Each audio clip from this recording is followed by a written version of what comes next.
sebagai pendahuluan saya sampaikan yang pertama bahwa pemikiran Mahdawiyah di dalam Islam itu mempunyai akar Qur'ani.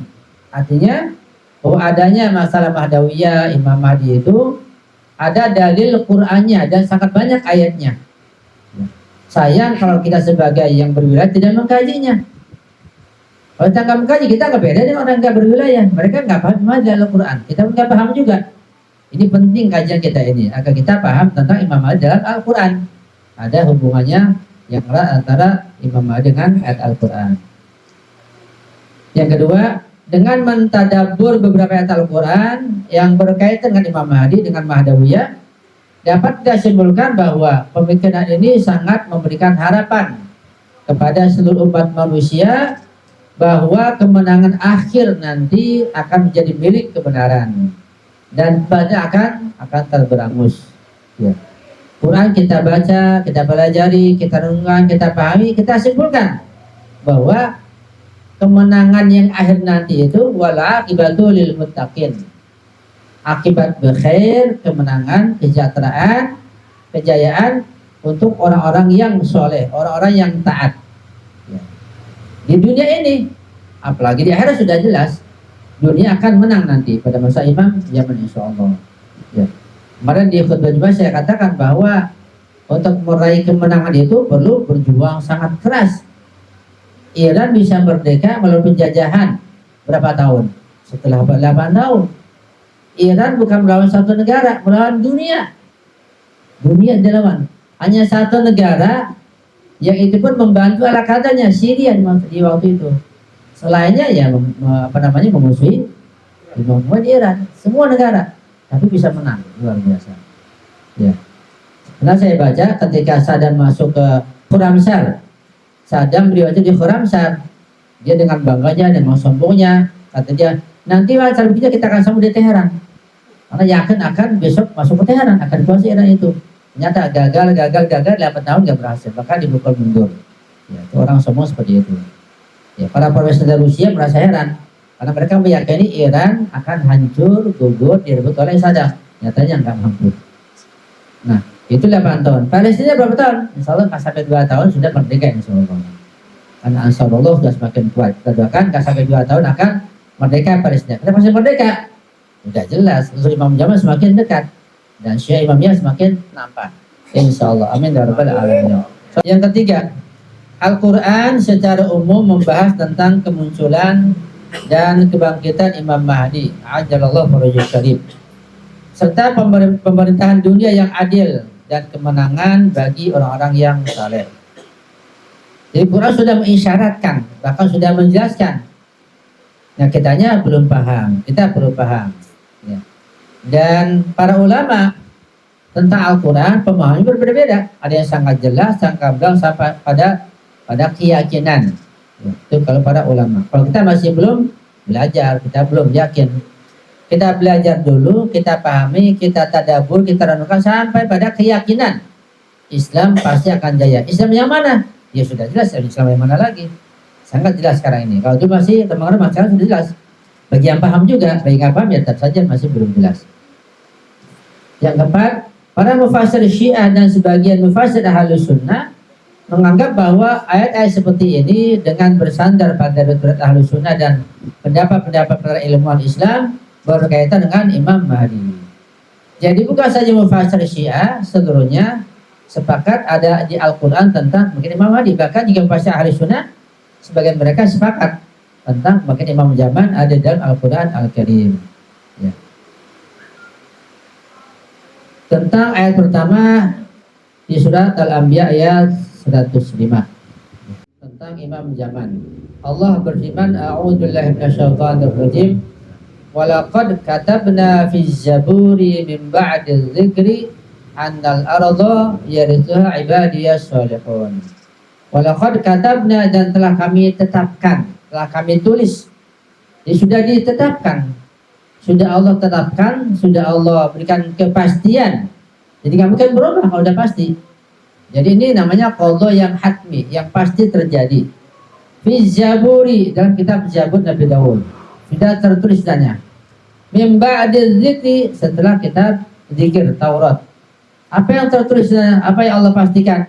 Allah katakan annal ardh, bahwa bumi ini seluruhnya yarithuha ibadiyas shalihun, akan diwariskan, akan dikuasai nanti, akan dipimpin oleh hamba-hambaku yang soleh.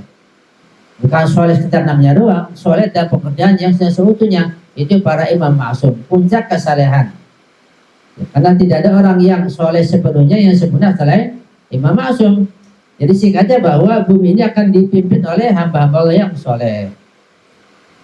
Kenapa kok banyak hamba-hambaku yang soleh-soleh, as-solihun, jamak? Kan imam Ali satu nanti. Ini pun adanya roja. Roja itu berarti kembali hidup kembali semua imam ma'sum, juga Rasulullah. Nanti membentuk negara dan mengadili orang-orang yang jahat, kemudian menjalankan keadilan, kesejahteraan, menegakkan keadilan. Itu masanya lama tentunya, jadi kiamat bisa lama karena mereka semua berkuasa. Ya, satu-satu meninggal dunia. Itu makna roja pun perlu kita pahami. Kita belum pernah membahas. Ada ayatnya di Al-Quran tentang roja. Perlu kita bahas insya Allah.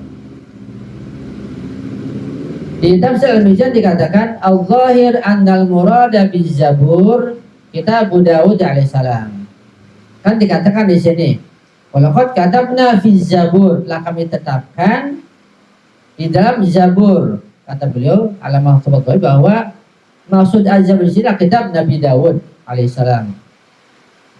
Wa qad sumiya bihadzal ismi fi qouli ta'ala, juga dinamakan kitab ini Zabur dalam firman Allah yang lain di An-Nisa ayat 163, juga di Al-Isra ayat 55. Ada yang lain yang menjelaskan masalah itu, yaitu wa ataina Dawuda Zabura.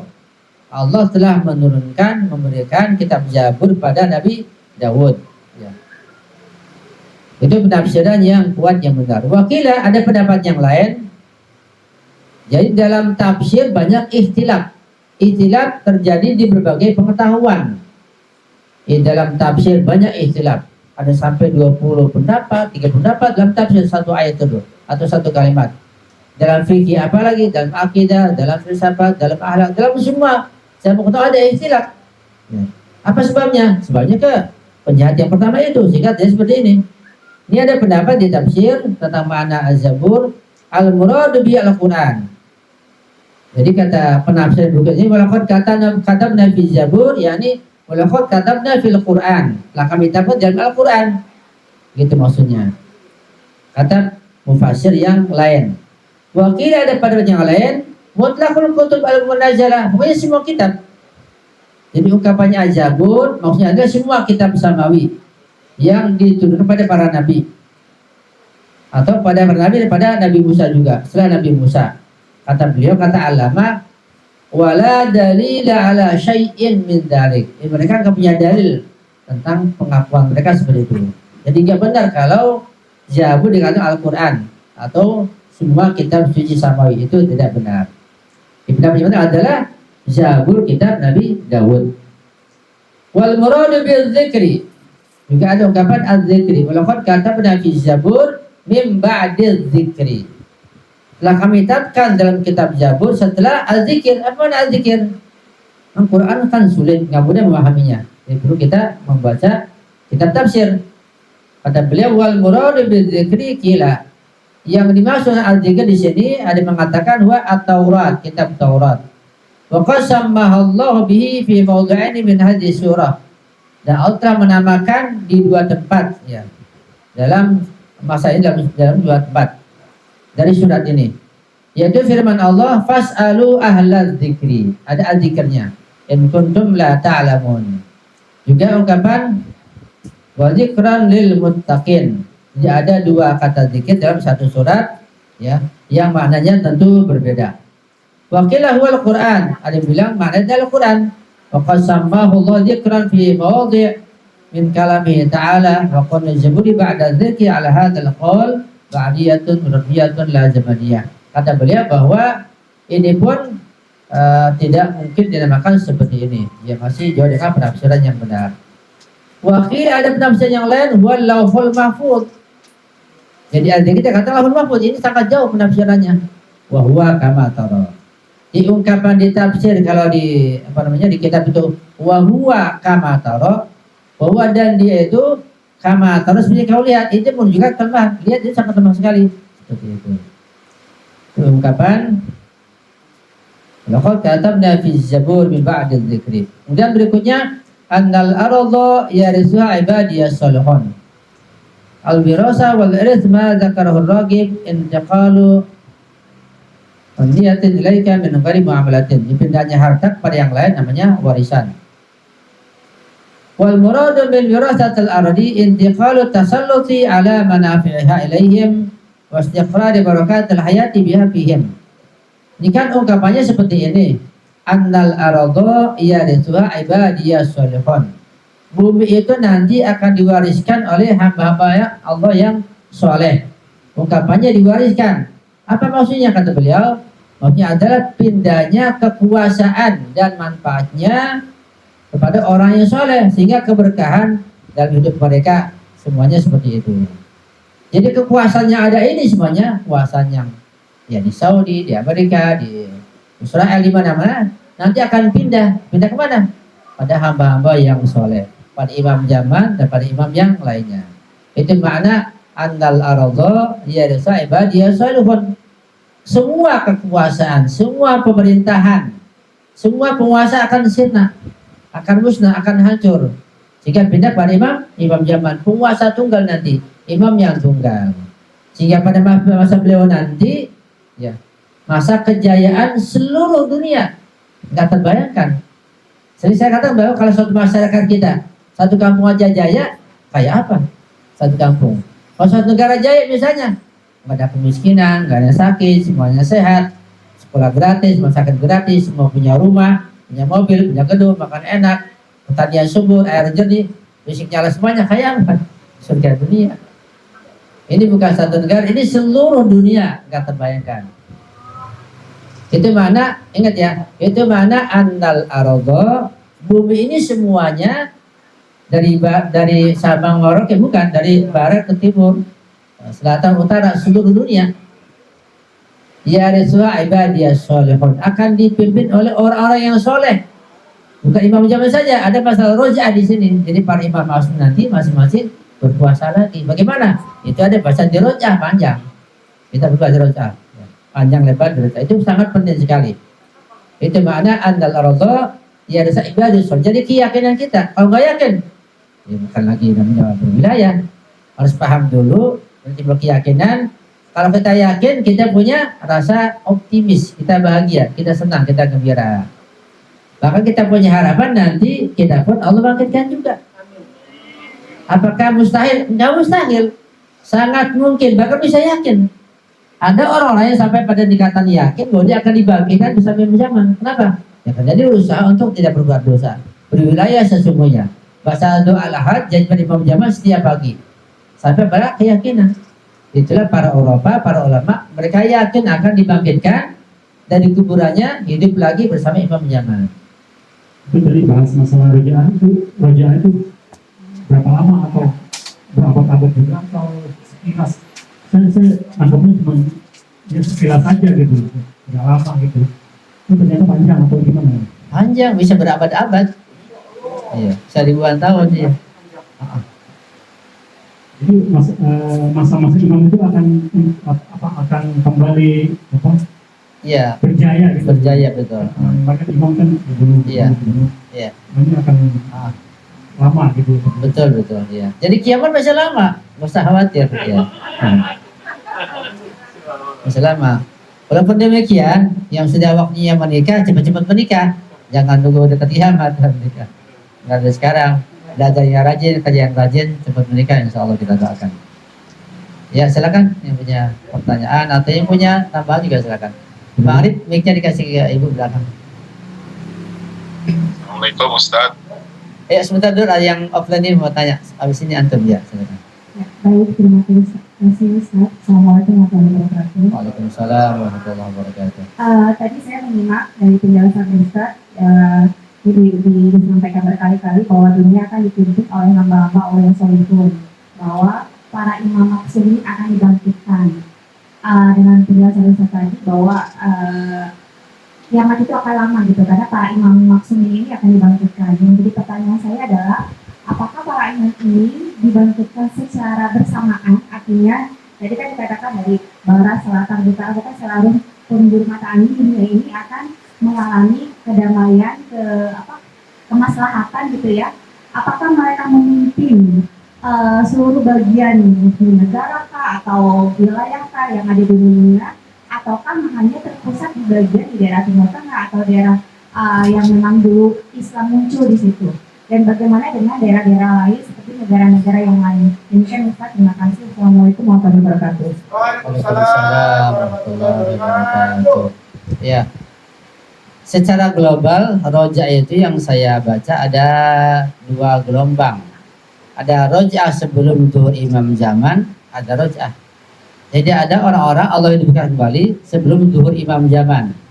Jadi nggak lama lagi insya Allah. Ada roja'ah setelah imam zaman zuhur, jika membuat imam zaman. Ada dua gelombang. Ada pun detailnya para imam masum, apakah berbarengan, apakah bagaimana nanti urutannya siapa dulu, itu saya belum baca, belum tahu. Jika belum pernah mendengar. Nanti kita baca beberapa mungkin akan ketemu barangkali. Ya. Apakah bareng semuanya atau bagaimana? Dan yang pernah saya baca bahwa kebangkitan imam ma'sum itu berbeda dengan kebangkitan bukan imam ma'sum. Kalau bukan imam ma'sum, orang kita lah yang bukan imam ma'sum, bisa jadi bangkit dari dalam kuburan. Seperti orang yang mati di masa Nabi Isa, yang bisa datang ke kuburan untuk memberikan mujizat beliau. Kemudian dengan izin Allah Nabi Isa membangunkan orang di kuburan. Wahai orang kuburan bangun. Kuburan terbuka, bangun orang itu. Nantinya memberikan kesaksian, suruh mati lagi ya, dipendam lagi begitu. Itu dari kuburan. Kalau imam ma'sum bisa jadi bukan dari kuburan bangkit. Sebab ada hadis yang saya baca bahwa setiap imam ma'sum itu tidak lama setelah dikuburkan badannya dalam tanah, setelah berapa hari itu udah nggak ada, udah pindah ke alam barzah, bergabung dengan ruhnya begitu. Saya pun nggak paham. Apakah mungkin? Ya sangat mungkin, ya. Penjelasannya panjang. Ya. Karena jangankan kalau kita lihat tentang kemampuan imam ma'sum dengan takwanya, kita lihat kemampuan jin lah katakanlah yang jauh di bawah imam ma'sum tentunya. Jin bisa memasukkan benda tajam, benda berat, masuk ke dalam perut orang. Itu terbukti. Bisa masuk, benda bisa masuk ke dalam perut bagaimana? Benda bisa masuk ke dalam tempat yang rapat. Jin bisa masuk ke, misalnya, kadang-kadang ini apa namanya, tempat yang rapat sekali gitu. Rapat sekali. Jin bisa masuk ke situ. Itu apalagi nanti tentang kebangkitan imam ma'sum. Yang kedua bahwa ada sebagian nabi yang ke alam barzah hingga sekarang belum turun. Nabi Isa. Apakah Nabi Isa ke alam barzah, ke alam langit hanya ruhnya saja? Ya enggak, dia masih hidup dengan fisiknya. Ketika Nabi Mi'raj, apakah ruhnya saja? Ya dengan fisiknya. Jadi ada orang tertentu dengan ruh dan fisiknya mereka hidup di alam barzah hingga sekarang. Jadi nggak mustahil nanti ketika datang masa roja itu imam ma'sum dengan fisiknya yang sudah memang bergabung dengan ruhnya sejak wafat. Ya, kita tidak tahu. Ada hadis seperti itu belum penjelasan yang lebih detail lagi secara falsafi. Ya. Ada pun nanti masalah kesejahteraan, masalah mengatur negara bagaimana? Ya, tentu imam zaman memiliki wakil-wakil di seluruh dunia. Ya. Wakil-wakil ini menyebar seluruh dunia dan menyampaikan pesan-pesan imam zaman dan menegakkan keadilan. Ya. Bahkan juga ada wakil-wakil yang utama, ada wakil-wakil yang kecil. Jadi bisa jadi nanti kalau di antara antum ini jadi wakil beliau, yang kecil nggak apa-apa. Kan ada yang RT, RW, lurah, terus sampai ini kan menteri, sampai wakil presiden. Ya. Yang kecil pun nggak apa-apa.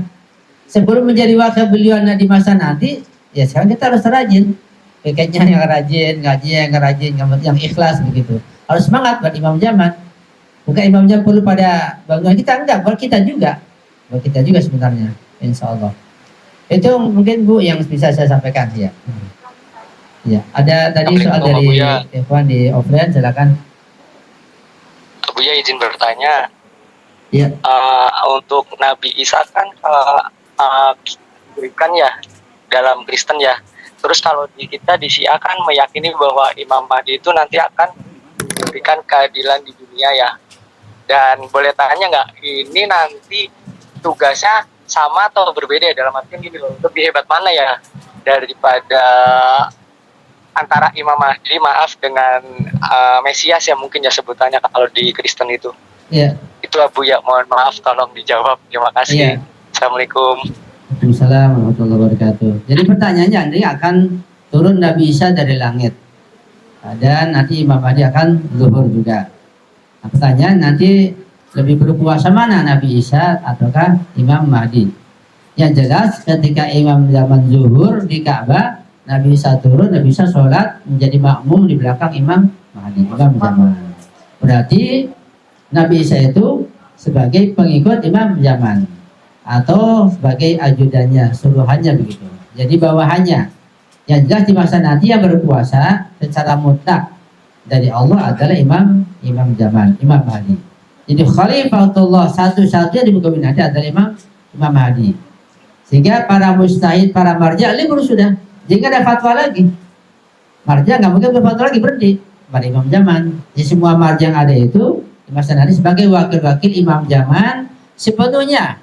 Tidak lagi beristihad, tidak lagi berfatwa, semua menjadi wakil menyampaikan semua pesan Imam zaman. Seperti sekarang kita punya wali fakih, kita punya rahbar punya wakil-wakil di seluruh dunia. Dan para wakil itu menyampaikan pesan rahbar. Sekali ceramah ada pesan disampaikan kepada yang menerima pesan seperti itu. Di masa Imam zaman nanti beliau penguasa tunggal. Nah, pesan beliau disampaikan pada wakil-wakilnya dan disebar ke seluruh dunia. Dengan media di masa nanti kita nggak tahu. Sekarang kan media udah luar biasa. Yang dulu kita nggak tergambar, nggak terbayangkan, sekarang seperti ini. Ya. Kita misalnya telepon pakai pakai video begitu. Ke teman kita, ya video call ke teman kita di luar negeri. Kayak dia tetangga begitu, dekat sekali. Kayak nggak padahal di sana di Iran video call, dekat sekali, jelas, gamblang, suara nyambung, dekat sekali. Padahal jauh. Dan zaman dulu nggak ada. Dulu saya telepon itu di Indonesia masih telepon sulit, di sini apalagi ngantrinya, sulitnya, nggak nyambung, sangat sulit sekali. Sekarang sudah beginian majunya. Apalagi di masa Imam zaman nanti kita nggak terbayangkan bagaimana kemajuan teknologi. Sehingga hubungan dengan budaya. Bahasa pun bukan kendala lagi. Bahasa bukan nggak kendala lagi. Sekarang sudah banyak kemajuan yang luar biasa. Ya. Kita masih punya waktu sedikit. Masih ada yang punya pertanyaan? Ya, silakan Ibu. Ya Ustadz, izin Ustadz. Ya silakan, yang online ini ada yang bertanya. Ya. Ya, saya Vito, Ustadz Afwan ini bertanya, tapi di luar konteks atau tema ya, nggak apa-apa Ustadz ya. Mudah-mudahan bisa saya jawab, kalau enggak nanti saya tunda aja ya. Iya, ini mengenai qiraat ini Ustadz. Saya beberapa hari yang lalu tuh diskusi sama teman. Kaitannya dengan surat Al-Hijr ayat 9 itu Ustadz. Inna nahnu nazzalna zikra wa inna lahu lahafizun itu. Iya. Nah, zikro itu di situ diartikan Al-Qur'an Ustaz ya. Atau gimana? Karena pada kenyataannya qiraat atau ada beberapa misalnya di Afrika lah, sana itu ada yang berbeda dengan yang misalnya beredar cetakan Quran yang di Indonesia atau Asia itu Ustaz. Misalnya dalam surat Al-Isra itu ada yang tertulis alimta kalau di kita kan, kalau mereka alimtu, kalau laqad alimta. Nah itu kan merubah makna itu Ustaz. Ini gimana Ustaz ya? Apa Ustaz? Ya, mungkin yang bisa saya berikan jawabannya adalah terkait masalah az-zikra. Jadi ini soalnya ada ayat yang berbunyi inna nahnu nazzalna dzikra wa inna lahu lahafizun. Artinya inna nahnu, sesungguhnya kamilah. Nah, kalau dalam bahasa ini sangat takkid, sangat kuat. Sudah ada inna pakai nahnu lagi. Inna sesungguhnya kami, nahnu kami juga. Kemudian pakai nahnu bukan pakai aku. Dan sangat kuat di sini. Namanya baligh bahasa Arabnya, sangat fasih, sangat sastra. Bahwa Allah menggunakan ungkapan nahnu, kami, yaitu Allah. Ya. Ini maknanya bisa jadi ungkapan nahnu di sini berkaitan dengan juga kekuasaan para imam maksum. Jadi penjagaan Quran itu dari Allah betul, tapi juga dengan ikhtiar usaha para imam maksum menggunakan nahnu. Gitu.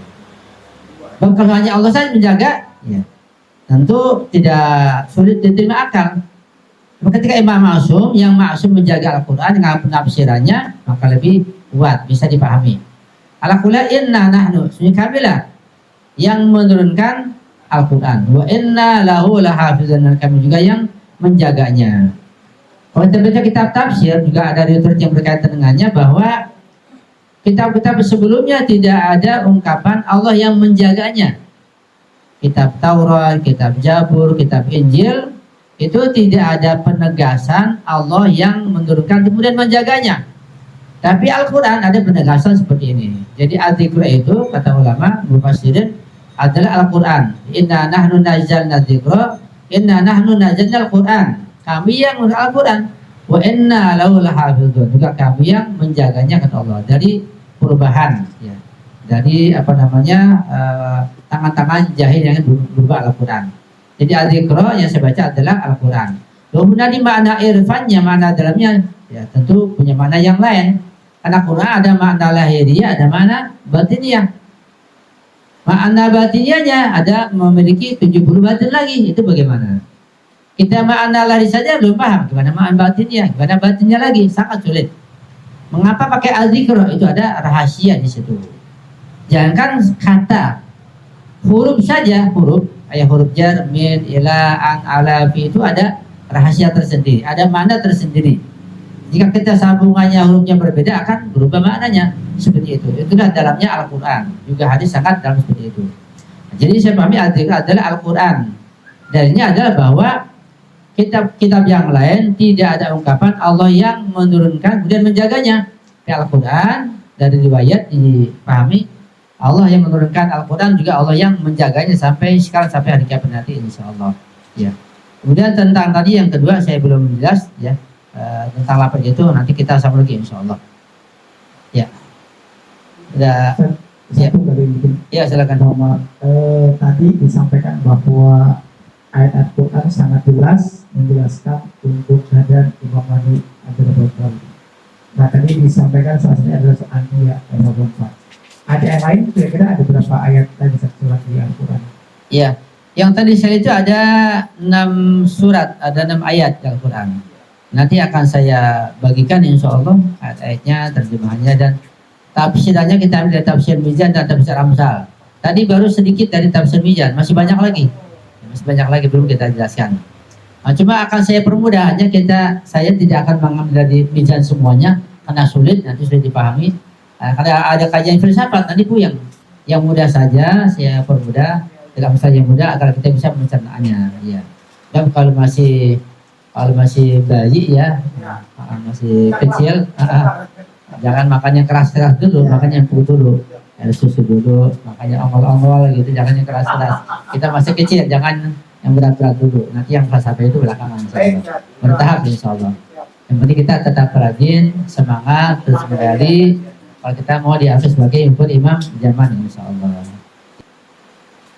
Assalamualaikum. Waalaikumsalam warahmatullahi wabarakatuh. Bisa bertanya Ustadz? Iya silakan, mudah-mudahan bisa saya jawab. Ya Ustadz, ini tentang nanti di akhir zaman ketika Al-Imam Mahdi Ajalallahu Syarif muncul nanti, tadi Ustadz mengatakan bahwa para imam maksum juga akan bangkit kembali Ustadz.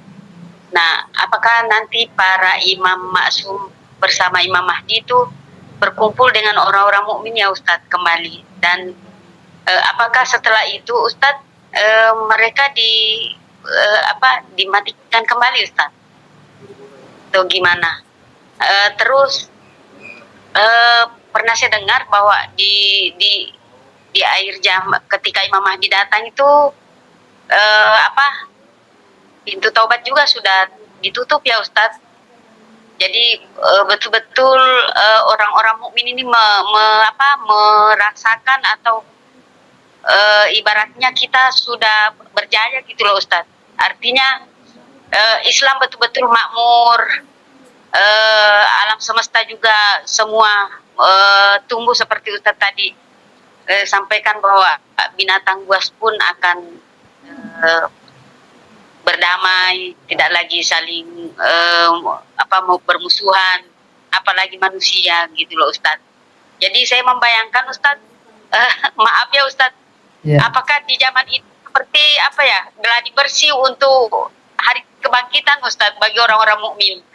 Karena betul-betul ketika Imam Mahdi datang itu kan semuanya akan berjalan dengan damai, makmur. Pokoknya surga dunia lah Ustadz. Kalau saya membayangkan dari riwayat-riwayat itu Ustadz. Terima kasih Ustadz. Assalamualaikum. Waalaikumsalam warahmatullahi wabarakatuh. Yang bisa saya jelaskan adalah pertama bahwa ketika Imam Zaman hadir nanti itu bersama para imam ma'asum. Cuma berbarengan atau tidaknya itu saya tidak menemukan pembahasan seperti itu. Dan tentu saja yang mereka nanti para ma'asumin juga akan meninggal dunia. Karena dunia kan sifatnya sementara. Dan untuk memperoleh alam barzah tidak mungkin tanpa meninggal dunia. Dan meninggal dunia adalah kenikmatan. Ya. Mati itu al-maut, meninggal dunia itu kenikmatan yang luar biasa. Buat orang yang beriman, berwilayah, tidak ada kenikmatan yang paling tinggi di dunia ini melainkan saat meninggal dunia. Bagi orang yang berwilayah. Ada seorang syahid, ya, seorang syahid, dia ketika perang dia meninggal, kemudian temannya bermimpi ketemu dia, teman-temannya itu, dia orang biasa bukan ulama. Apa yang kamu rasakan ketika dulu mati di medan perang? Kata dia, tidak ada keindahan kecuali saat aku ditembak, dia meninggal. Jadi mati itu keindahan. Kitanya banyak dosa, kita nggak paham, takut sama mati. Ya, salah. Sebab kematian itu bukan saja satu macam, satu jalan. Kematian bermacam-macam. Pernah saya sampaikan, ada seorang ulama, dia lagi mengajar, lagi ceramah, memberikan pelajaran. Ya.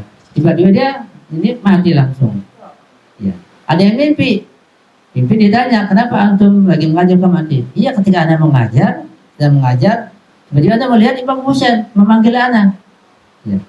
Fulan, kemari sini, mau ikut nggak? Ya langsung lompat ya ikut Imam Husain. Begitu, itulah meninggalnya kayak begitu. Ada seperti itu. Apa enggak indah kalau begitu? Ya, jumpa sama istri sama mertua. Indah sekali. Ya. Kalau istri kita duluan, ya kita minta syafaatnya. Nah, kita banyak dosa, istri gak ada dosa, kita minta syafaat istri duluan. Ya, kalau saya duluan dapat syafaat ya, istri ikutin insya Allah. Amin ya rabbal alamin. Itu keindahan. Ada lagi yang meninggal, yang menjemput, bukan jemput nyawa, kan jemput nyawa kan kayak dicabut. Itu bahasa nggak mesti tepat. Enggak, kalau buat para nabi, imam maksum, bukan dicabut, dijemput.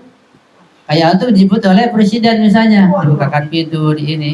Itu ruhnya dijemput oleh Israel yang luar biasa. Pimpinannya para malaikat menjemput nyawa. Ya kalau yang dia orang yang fasik, ahli maksiat, Israel nggak datang, ngutus anak buahnya yang galak. Kamu ke sana, cabut nyawanya dengan keras gitu. Orang yang beriman datang sana yang sopan, yang lembut, berduduk begitu. Jadi Israel punya miliaran pembantu untuk mencabut nyawa masing-masing dengan tingkatannya. Begitu. Jadi kematian itu indah. Kematian indah karena kita akan berangkat ke alam barzah. Jadi ketika nanti Imam Ma'sum dibangkitkan di roja, mereka akan meninggal secara wajar. Itu berapa lama? Imam Zaman berapa lama baru meninggal? Masih hidup sampai sekarang. Sudah berapa abad? Iya, karena sempurna ilmunya sempurna, maka kuat lama, hidupnya lama. Imam akan lama ketika tidak dibunuh. Jadi lama. Nanti setelah mereka meninggal semuanya, entah berapa abad lamanya kita tahu. Ketika meninggal semuanya, baru terjadilah kefasikan, kemudian baru terjadi kiamat seperti itu. Iya. Jadi Imam Ma'sum juga nanti meninggal dunia, semuanya meninggal setelah kejayaan dan mereka akan pindah ke alam barzah. Ya. Kemudian tadi saya lupa pertanyaan yang nggak dicatat itu terkait masalah rojaah, masalah Imam Zaman. Ya. Tadi apalagi yang belum terjawab? Saya lupa. Ya itu tadi Ustadz. Ketika apa di akhir zaman nanti tuh Imam Maksum dibangkitkan, apakah nanti bertemu sama itu orang-orang mukmin Ustadz?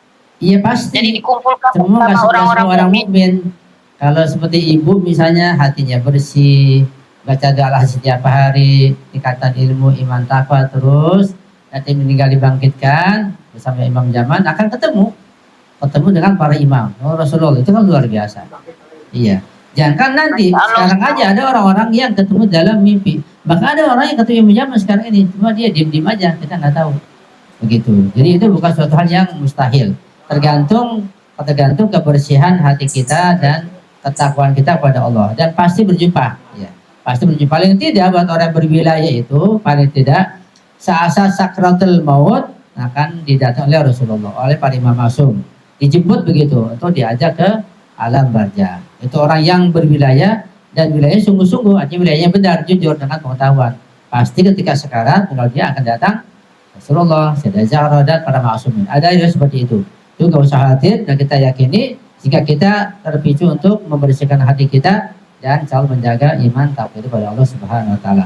Soal ibu termasuk yang ketemu. Kalau ketemu saya nggak ketemu ya kirim salam, sampaikan salam saya pada mereka ya dari ibu, insyaallah. Sallu ala Muhammad wa ali Muhammad. Allahumma shalli ala Muhammad wa ali Muhammad. Kalau sudah tidak ada, kita tutup ya. Ya. Mudah-mudahan kajian kita ini kajian yang sederhana membawa keberkahan buat kita, insyaallah. Bawa keberkahan, manfaat yang besar buat kita, anak cucu kita, buat semua keluarga kita dan tanah kita. Mudah-mudahan kita terus mengkaji, mendalami, karena ini kajian ini panjang dan entah berapa lama, kita terus saja sampai semampu kita, insyaallah. Tentu banyak kesalahan, kekurangan, mohon dimaafkan, mohon dikoreksi. Untuk saya mohon doa yang selalu. Ya, akan saya akhiri. Wassalamualaikum warahmatullahi wabarakatuh. Waalaikumsalam warahmatullahi wabarakatuh.